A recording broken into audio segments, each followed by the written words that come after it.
자, 이번에는요. 이렇게 답답한 이야기에서 좀 분위기를 바꿔볼까 합니다. 조만간 있을 월드컵이 전 세계적인 이슈인데요. 지금 한창 A매치가 진행 중입니다. 어제 한국 대 파라과이 축구 경기 혹시 보셨나요? 전 봤습니다. 보셨나요? 좀 못 봤습니다. 네, 다행히 한국이 승리를 했습니다. 그런데 어제 경기에는요, 관중이 22,000여 명만 입장을 했다고 합니다. 전체 65,000석의 절반도 안 되는 수치였는데요. 바로 전에 브라질석은 만석이었는데 이번엔 흥행 참패라는 말까지 나오고 있습니다. 어떻게 봐야 할까요? 앞전 브라질전이 우리가 0대 5로 패했거든요. 그러니까 아무래도 그 패배의 여파가 좀 남아 있다라는 생각이 들고, 브라질전을 우리가 좀 복기를 해보면, 제가 축구를 좀 아주 좋아하는 팬의 한 명으로서 정말 무기력한 축구였어요. 그러니까 브라질이 우리랑 하고 나서 일본에 가서 일본과 했는데 일본은 3대 2로 역전했거든요. 그러니까 일본도 두 골을 먼저 먹히고 시작했지만 결국은 세 골로 따라잡으면서 역전승을 이뤄냈단 말이에요. 그러니까 일본 축구가 가지고 있는 그 조직성이라든가 세밀함이라든가 혹은 공을 정말 예쁘게 차고 유기적으로 움직이는 여러 가지들이, 일본도 물론 훌륭한 선수들이 많이 있어서 그런 면이 나오겠지만 우리도 일본 못지않게 해외파만 따지면은 숫자가 비슷해요. 그리고 우리는 이강인이라든가 김민재라든가 손흥민이라든가 이런 정말 굵직굵직한 이름만 들어도 알 수 있는 팀 내에서 활동했거나 지금 하고 있는 선수들이 즐비하단 말이에요. 아니, 일본의 바이에른 뮌헨에서 수비수를 뛰고 있는 선수가 있습니까? 없어요. 바이에른 뮌헨 일본 선수가 있다고요? 이통가 두고 있었던 것 같아요. 지금 부상으로 못 뛰고 있습니다. 1년째 부상이라서 네. 장기 부상 당했습니다. 그 선수. 그리고 파리 생제르맹에서 지금 뭐 주전은 아니지만 준주전으로 나서고 있는 이강인 선수도 있고, 그러니까 네임밸류로 따졌을 때는 우리도 밀리지 않는데 결국은 문제는 뭐다? 전술이었다. 홍명보 감독의 어떤 그 전술이 저는 잘 먹혀 들어가지 않았다라는 것이고, 사실 팬들이 국대 축구를 응원하던 팬들이 많이 떠나간 이유는 결국 홍명보 감독과 그리고 지금 그 우리 축협 회장 정몽규 회장님, 정몽규 회장에 대해서 신뢰를 많이 잃어버린 게 아닌가라는 생각이 들어요. 그러니까 사선에 도전하지 않겠다라고 했던 양반께서 결국은 모든 약속을 다 던지고 사선에 도전했고, 그리고 홍명보 감독을 선임하는 과정이 그렇게 매끄럽지 않았거든요. 국회에서 거의 청문회 수준으로 다룰 정도로 여러 가지 문제가 있었지만 결국 강행을 했고, 그 뒤에 벌어지고 있는 경기들이 뭐랄까요, 이게 막 시원하게 경기가 전개되는 모습이 좀 없어요. 그러다 보니까 저는 월드컵 갔을 때 이거 잘 해낼 수 있을까라는 그런 좀 생각이 좀 듭니다.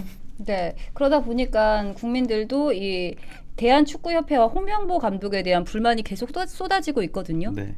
그러니까 저는 국민들이 이미 질렸다. 그러니까 말씀하신 것처럼 그 축협 회장 문제, 그리고 홍명보 감독 선임 문제, 이런 과정에서 일련의 어떤 카르텔이라든지 부정적인 측면들이 국민들로 하여금 많이 보였던 점이 있었고, 우리 국민들이 단순히 브라질전 5대 0으로 졌다, 사실 이거에 실망하는 게 아니에요. 우리가 승패를 떠나서 이 팀이 앞으로 어떤 또 변화를 이끌어낼지, 이런 기회나 찬스들이 올지, 이런 거에 대해서 기대하는 모습들이 있어야지 그 시청률이라든지 관심도 올라가는 건데, 애초에 선임 과정에서도 문제가 있었고 축구 전술적인 부분에서도 그런 부분들이 보여서 국민들이 좀 많이 흥미를 잃은 것이 아닌가, 이런 생각이 들고, 저는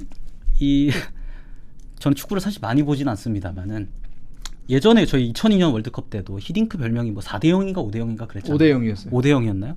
5대 0으로 그때도 그렇게 패배하고 이랬음에도 불구하고 우리 국민들이 계속 관심을 유지할 수 있었던 것은 축구라는 스포츠가 우리의 삶에 조금 응원이 되고 좀 해소가 되는 스트레스를 해소하는 부분들이 있었기 때문이고, 또 변화의 의지가 보였기 때문이다. 그래서 우리가 좀 감정을 많이 이입할 수 있었다, 이런 부분들이 제일 주요했다고 생각을 하는데, 지금은 애초에 그런 근본적인 문제부터, 근본적인 방향부터 축협이 좀 잘못 가고 있는 모습을 보다 보니까 많이 실망한 게 아닌가, 이런 생각이 들고, 정말 아쉽고 실망스러운 거는 말씀하신 것처럼 이강인, 뭐 김민재, 유럽에서 활동하는 정말 유수의 선수들이 있어서 지금 황금기에 가까운 이재성, 상황이죠. 그렇죠. 이재성도 완전 불타고 있죠. 그런데 하필이면 지금 뭐 회장, 감독, 전술 모든 측면에서 좀 개판이다 보니까 애초에 그냥 어려운 상황에서 이 정도 온 것보다 이렇게 좋은 판이 깔려 있는데도 불구하고 못 하고 있는 것에 더 실망하고 있는 게 아닌가, 이런 생각이 그러니까 그 브라질전이 비판을 받는 이유가 전술적으로 좀 더 깊게 들어가 보면은 일단 홈에서 진행되는 경기잖아요. 그리고 이건 친선 경기였어요. 그러니까 이게 어떤 성적에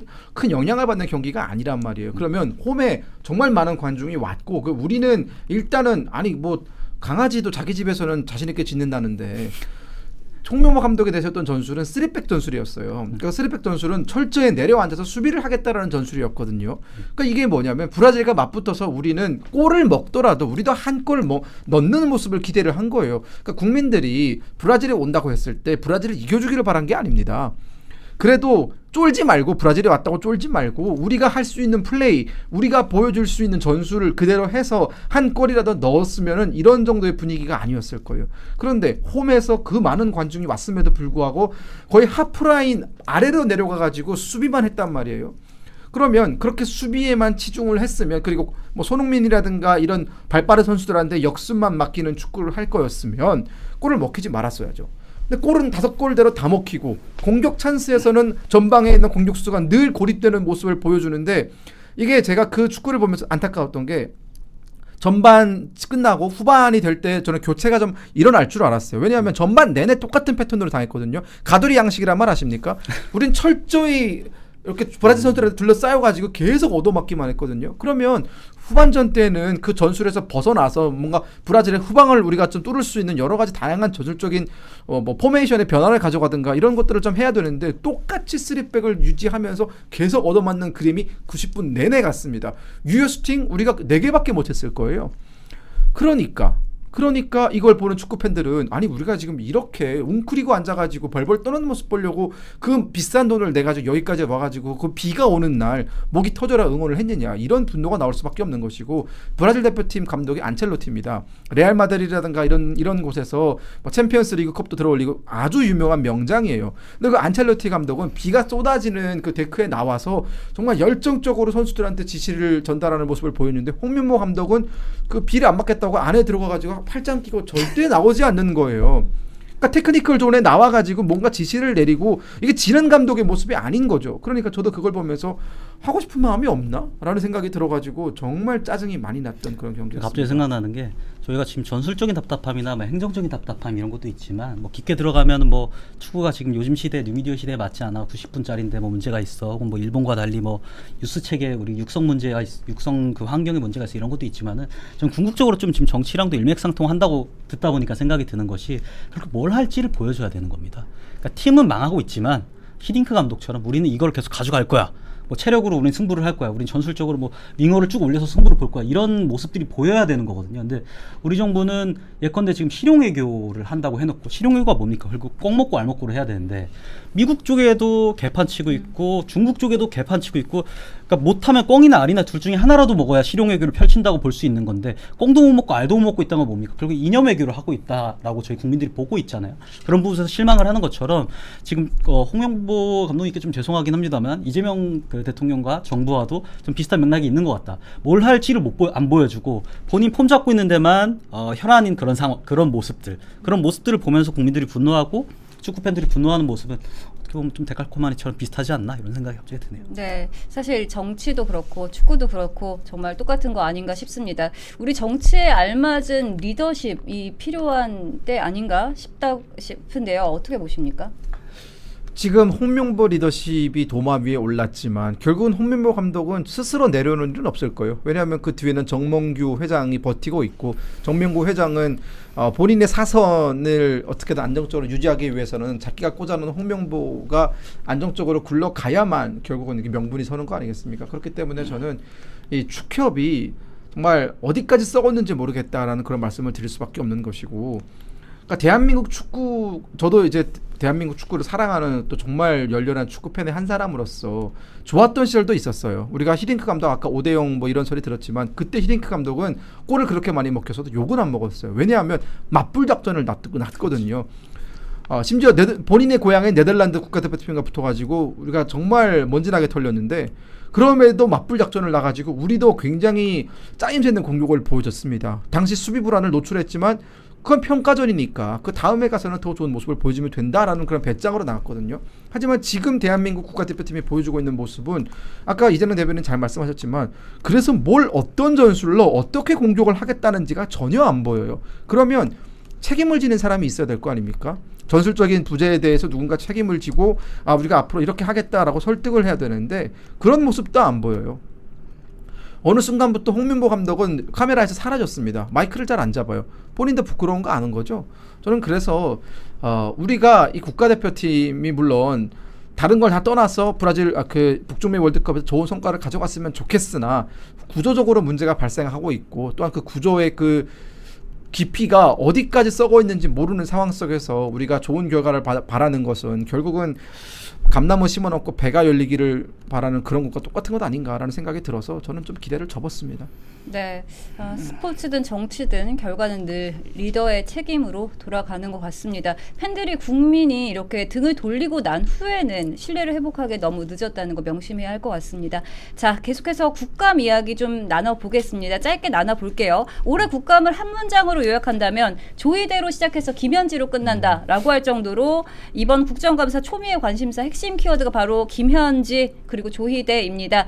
자, 조희대 대법원장은 직접 출석을 했죠. 그런데 김현지 실장은 안 나오는 걸로 가닥이 잡히고 있는 것 같습니다. 어떻게 보십니까? 지금 조희대 대법원장 혹은 사법부 수장도 국회에다 감금하고 지금 사법부 본진까지 쳐들어가고 저렇게 개판치고 있으면서 어떻게 1급 공무원인 고위 공무원인 김현지 실장은 왜 출석을 안 시키는지 전혀 이해가 안 되고요. 민주당의 폭거다 이것도 장기적으로 큰 단면에서 봤을 때는 폭거다라고 보고, 그러니까 이재명 대통령이 앞전에 그러지 않았습니까? 뭐 임명직과 뭐 선출직은 차이가 있다. 근데 조희대 대법원장이 임명직이라서 그때 이재명 대통령께 하대당한 거 아닙니까? 근데 이 김현지 비서관은 임명직 아닙니까? 왜 안 나오는지 모르겠고 단순한 1급 공무원이 아니라 대통령실의 어떤 이재명 대통령의 오른팔로서 총무비서관도 지내고 제1비서실장까지 지냈다면 제2부속실장까지 지냈다면 이 사람이 어떤 사람이고 그동안 있었던 여러 가지 그런 의혹들이라든지 사건들에 대해서 국민들께 규명해야 될 필요가 있는 거예요. 책임이 필요한 건데 그건 전혀 할 생각이 없고 단순히 지금 의혹 제기밖에 없으니까 우린 안 하겠다. 우린 안 나가겠다. 이런 식으로 김현지만 보호하기 위해서 모두가 달려드는 이 모습이 얼마나 김현지 시 뒤에 얼마나 좀 더럽고 많이 꼬여 있는 것들이 있겠는가, 이런 것들을 국민들이 많이 예측하실 수 있겠다 이런 생각이 들고 뭐 그렇습니다. 그럼 뭐 V0가 안 나오겠다는데 뭐 어쩔 수 없죠. 근데 저는 동시에 이런 생각이 들었어요. 오히려 이번에 나왔으면 이재명은 뭐 하나 털고 가는 겁니다. 굉장히 정무적으로 저쪽은 판단을 잘못하고 있는 거예요. 김현지가 이번에 안 나오잖아요. 이런 식으로 버티잖아요. 그러면 국감 때마다 김현지는 소환이 됩니다. 그리고 김현지가 이렇게 안 나옴으로 인해서 이재명 대통령이 뭘 잘못할 때마다 김현지는 자동으로 소환될 수밖에 없습니다. 저는 오히려 이렇게 이재명이라는 사람이 김현지를 숨김으로 인해서 자신의 리스크가 감춰질 거라고 생각한다면 이거야말로 오판이다. 모든 리스크라는 거는요, 초반에 털고 가야 됩니다. 매도 먼저 맞아야 덜 아프지 나중에 쌓인 다음에 맞으면은 그건 매로 끝나지 않아요. 그거는 거의 뭐 장형이에요. 사실 그 정도 수준으로 가면은.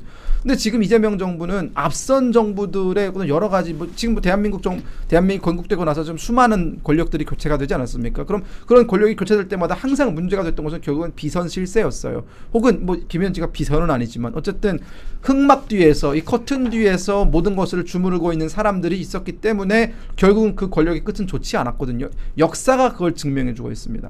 근데 본인은 그 역사에서 비껴갈 거라고 생각을 하나 봐요. 이게 얼마나 잘못된 생각이고 오만입니까? 심지어 권력의 자리에 올라간 지 4개월도 안 됐는데 벌써부터 V0가 김현지다, 영부인이 김현지다라는 그런 루머들이 나오고 있습니다. 여기에 대해서 컨트롤 한답시고 이걸 틀어막는다? 우리가 뭐 정치를 하루 이틀 하는 것도 아니고 막아질 수 있는 그런 사태가 아닙니다. 저는 그렇기 때문에 이번 국감에서 민주당이 우격다짐으로 김현지를 내보내지 않는다? 내년 국감, 내후년 국감, 이재명의 권력은 한 해 한 해가 지날수록 결국은 정점을 찍고 내려올 겁니다.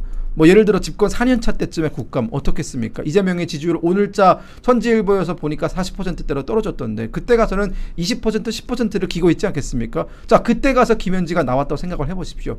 이재명은 그러면 정말 속옷까지 발가벗겨지는 겁니다. 그때 가서. 그러면 그때는 회생할 수 있을까요? 불가능할걸요? 아마 탄핵까지도 갈 수도 있습니다. 물론 사안에 따라서. 저는 그렇기 때문에 민주당의 지금 판단을 매우 잘못하는 것이고 지금 김현지 리스크가 터지고 이것을 어떻게 대응할지 몰라서 그냥 안 내보내는 걸 선택하는 거 우리 입장에서는 그래 그렇게 해라 그런다고 가려질 수 있는 사안이 아니다라는 말씀을 좀 드리겠습니다. 네, 마지막으로 한 가지만 좀 더 따져보자면 김현지 실장을 둘러싼 의혹이 또 나왔습니다. 바로 이화영 전 부지사 변호인 교체 개입 의혹입니다.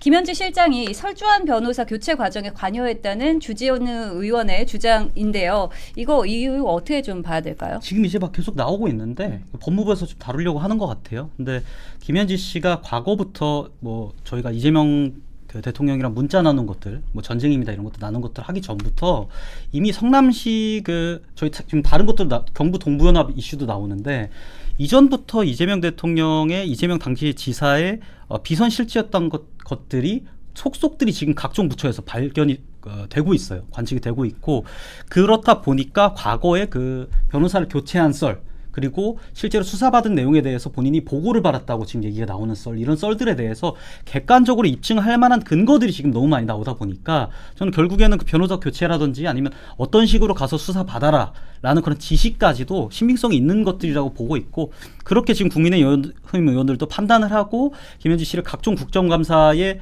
위원회들에 부르려고 노력을 했는데 지금 결과적으로 안 넣어주지 않습니까? 그러니까 장기적으로 봤을 때는 김경엽 부장관님 말씀대로 이렇게 모든 위원회에서 김현지 씨랑 연계됐건 혹은 연루됐건 됐던 그런 사건들이 지금 나오고 있기 때문에 변호사 교체권을 포함해서 나오고 있기 때문에 장기적으로 김현지 씨에게 문제가 불거질 것은 좀 자명해 보인다 이런 생각이 듭니다. 그 뭐 민주당에서 그런 말이 있대잖아요. 모든 일은 김현지를 통한다라는 말이 있다라고 하는데 그 말은 조금 핀트를 바꿔서 생각을 해보면 앞으로 발생할 모든 논란은 김현지를 통한다로 이어질 수 있는 겁니다. 저 김현지가 손을 안 댄 일이 없어 보여요. 지금 이재명이라는 사람을 대통령으로 만드는 과정 그리고 그 전에 뭐 검찰 수사라든가 이런 다양한 이재명과 관련된 모든 문제에 있어서 가장 핵심적인 키 역할을 했던 사람이 김현지인 것으로 보이기 때문에 결국은 모든 만사 현통 아닙니까 지금? 그렇지만 그것은 결국은 삐끗하면 앞으로 이재명 대통령 주변에서 발생하는 모든 논란, 이슈, 뭐 과오 이런 것들은 다 김현지로 통한다는 말이고 김현지라는 사람이 무너지게 되면 이재명은 무너지는 겁니다. 그래서 이재명 대통령은 지금 멍청한 짓을 하고 있는 거예요. 본인의 본인의 엉덩이 밑에 시한폭탄을 깔아놓고 오히려 그걸 제거하지 못하고 시한폭탄을 계속적으로 키우고 있는 겁니다. 그 폭발력을 키우고 있는 거예요 지금. 저는 그렇기 때문에 지금 숨길 거면 숨겨봐라. 하지만 지금 이 김현지와 관련해서 떡밥들이 하나씩 나오고 있는데 이거 기자들이 정말 좋아할 만한 떡밥이거든요. 저는 그래서 앞으로 기자들한테 먹이를 이렇게 지속적으로 제공해 줄 수 있는 사람 김현지 얼마나 큰 사랑을 받겠냐라는 생각이 좀 들어서 아주 뭐 국민의 입장에서는 물론 지금 나오지 않고 이런 것들이 뭐 화가 나고 어떻게 저럴 수 있냐라고 하겠지만 조금 큰 그림으로 봤을 때에는 우리는 김현지를 일단 한번 물었으니 끝까지 놓지 않으면 됩니다. 하이에나가 되어서 우리 한번 하이에나가 돼보자고요. 끝까지 물고 놓지 않았을 때 어떤 폭발적인 반응이 일어나는지 한번 지켜볼 생각입니다. 그렇게 쭉 끌고 갈 거라고 생각이 들고 그러니까 그동안 이재명 대통령이랑 함께했던 시간들이 김현지 그 실장이 너무 오래됐기 때문에 이재명 대통령이 지금 얽혀있는 범죄 사실들 그리고 재판들 지금 5개 재판 별건으로 진행하고 있지 않습니까? 그런 것들에 전부 연루가 되어 있다고 예측할 수도 있는 것이고요. 그리고 김현지 실장 특성상 지금 중간에 굉장히 나오고 싶어 했다는 얘기들도 있었을 정도였는데 본인이 좀 다혈질적인 면을 많이 보여준다고 해요.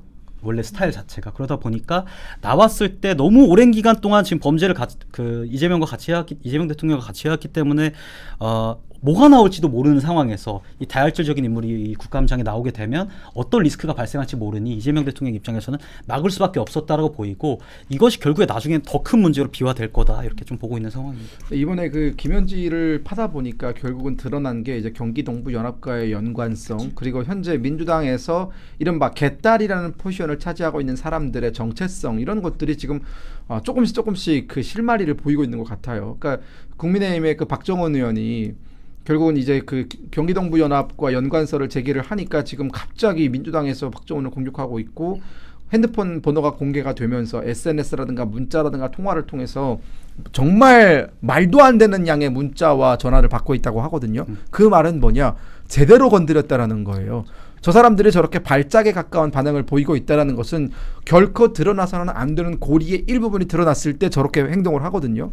저는 그래서 경기동부연합과 김현지의 관계, 경기동부연합은 결국은 민주주의 민족통일전선 경기연합의 약자인데, 민주주의 민족통일전선이라는 것은 결국은 북한이 추구하는 뭐 우리 민족끼리의 통일 노선을 그대로 받아들인 종북 성향의 범죄단체입니다. 여기는 이적단체예요. 여기 이적단체에서 활동한 경력이 있는 김현지가 대통령실의 부속실장까지 지냈다라는 이런 이슈들이 꼬리에 물고 나오게 된다면은 결국은 이재명 대통령과 이재명 대통령 주변에서 이재명 대통령의 집권이라든가 정치 활동을 도왔던 수많은 측근들의 뿌리가 어디냐까지도 우리가 들여다볼 수 있는 사안이기 때문에 지금 저렇게 발광하고 있는 것이거든요. 뭐 문자 테러에 폭탄 테러 장난 아니게 온다고 합니다. 뭐 우리가 표현할 수 없는 수준의 욕설을 하고 있다라고 하는데, 저는 그거 보면서 전곡을 찔렸구나라는 생각이 좀 들었습니다. 그래서 김현지 이슈는 두고두고 우리가 좀 하나씩 야금야금 캐먹어야 되는 그런 약간 굉장히 다이아몬드 같은 존재예요.